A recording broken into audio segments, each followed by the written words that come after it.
I'm here today in the Saxon Gardens at the heart of Warsaw. Since 1727, a public garden, one of the first in Europe. But it started life as something more, the garden of a palace built by the first Saxon king of Poland, Augustus II. A member of the Wettin dynasty from Saxony became kings of Poland.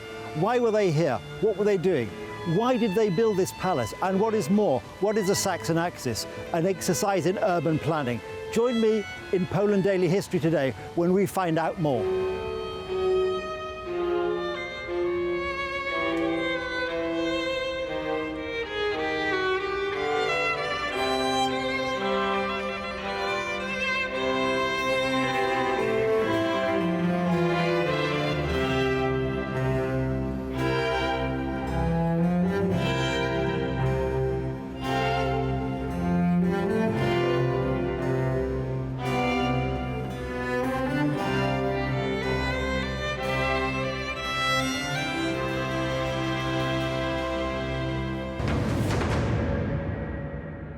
Peter, we are emerging from the parkland and we're back to the only remaining fragment of the original palace.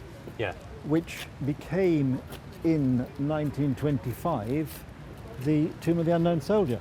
But what I think is remarkable and what wasn't immediately apparent to me is this, when the Germans, at the end of the war, in a fit of pique, blew up the Saxon palace, this section did in fact survive. That's quite miraculous.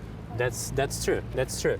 Yeah. So you can see still, like when you look at it, like it looks like a part of the ruin, like a part of this huge colonnade. Right. And Germans actually put the dynamite on all the pillars in December '44 after Warsaw Uprising. Okay. And they wanted to destroy completely the building. And it just happened that they put the dynamite and different explosive on those pillars as well, but they didn't work. It didn't work, and these have survived remarkably.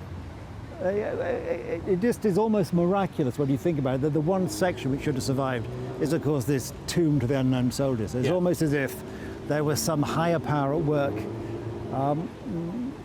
protecting this very valuable national monument, which dates from 1925 originally when the palace was still in its entire state. 19th century structure. So when we look around, actually, that was here in the middle, that was the colonnade, that's of course, which was linking the garden on the back. Exactly. And the Saxon square in front of the palace.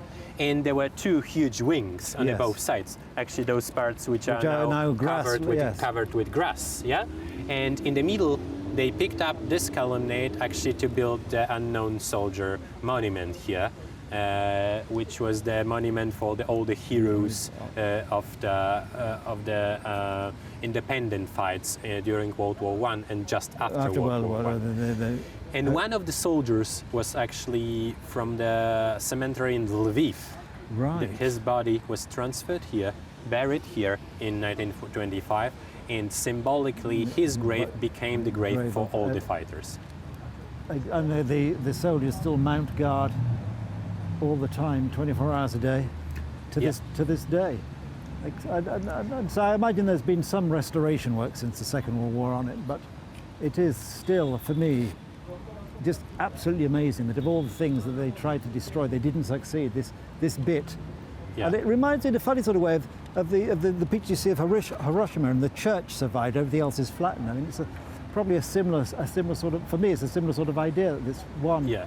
Actually, the part which was for the national reasons the most important. Yeah, because actually Unknown Soldier was, of course, already in 1920s the place where all the most important national ceremonies for this young country, which get independence after World War I, after over 100 years of slavery, actually.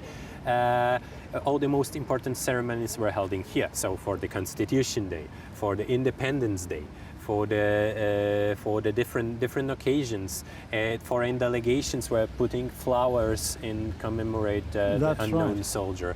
So all of those was happening here, and actually more or less at the place but on the axis, of course. When we are standing now, there was standing this monument of Duke Poniatowski, on his horse. of course, on his horse. Yes, exactly. so that was the kind of a center of the political life in Poland already before the war and after a war as well, but in a different shape, as we can see. And it still is today, of course. All the great state occasions normally take place on this square. Yeah, it was actually all the most important occasions were held in here already from the Saxon period. Then in 19th century, during the brother of the Tsar Alexander, so the Duke, one of the dukes in 19th century, who were drilling Duke Constanti, who were drilling his army on this square. Later on, there was a monument of the loyal officers to the Russian army. Then the Free Poland. Then the Pilsudski Square became the Hitlerplatz during the occupation during World War II. So Germans already knew. That was relatively short. Yes. Yeah, they knew that's the heart of Warsaw. So they named it the Hitlerplatz, and then it became the Victory Platz, Victory Square after the war in the communist regime, which was for the victory in the war, of course, in the context of the new socialist the new regime, indeed. And yes, and you do get a sense actually of the size of the old palace when you look at the grass, which sort of more or less follows you can see the contours more or less follows the wings. So it must have been quite spectacular to actually have been able to stand there then, and we'd have been surrounded by the wings of this huge palace, which was the palace of Augustus II on his axis. Really marvellous. And it's still here, this historic segment of it, the last remaining bit that survived everything. It's just extraordinary when you think some real history here. And it's actually quite a moving. I think its simplicity is quite moving. I suppose with death, these great national occasions, so it changed the better. meaning also after the war, because initially in 1920s it was only to commemorate the fighters of World War I and the Bolshevik War, also war with Bolshevik in 1919 and 20. And but here now you can see on those black plaques, you can see the dates of the most important battles through all the history of Poland after the war. Yeah, so since the Middle Ages actually until World War II. So it's become an even more important national symbol in that sense. That sort of become if you like, and the flame always burns, of course, which here all the time. And I suppose some would say, well, this is the flame of the Polish nation. You can have all this history, you can have all this tragedy, all these great battles, but you never blow the flame out. And I suppose that's why this is obviously remembers not just as it started out the First World War, but other conflicts since, and indeed before. And so it's this heart of the city and this sort of the flame of the maybe I'm being a bit too poetic and romantic. Maybe, but in this context that it's just part which survived, and that they keep hold the tradition of the change of the watch every hour. So it's kind of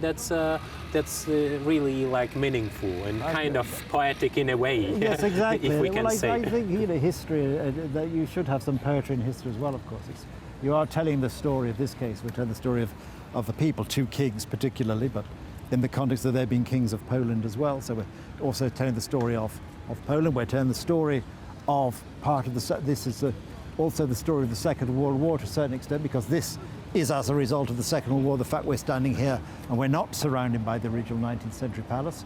We're telling the story of the Wettin family's attempt to place themselves very much in the history of Poland on the royal route, crossing the royal route with their own royal axis.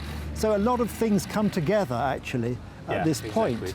And we could look over there and see the non-existent Russian Orthodox Cathedral. So that's telling us the story of the Poland's regaining independence after the First World War, and after then the Soviet-Polish War, and wanted to remove all symbols of what would have been seen obviously at the time of Russian oppression. All the next regimes were kind of removing some significant monuments of the previous regimes. Yeah? Indeed. So those loyal Tsar officers' monument was removed. Well, I mean, later on.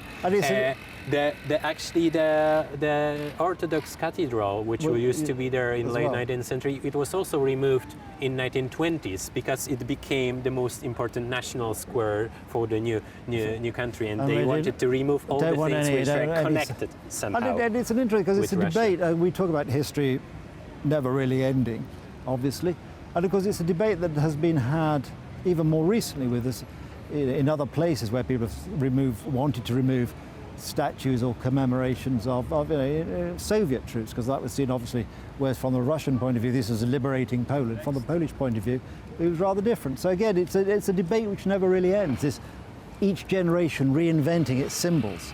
Yeah, and so it's also very interesting context what is going to happen in the future. next in the future actually with this place.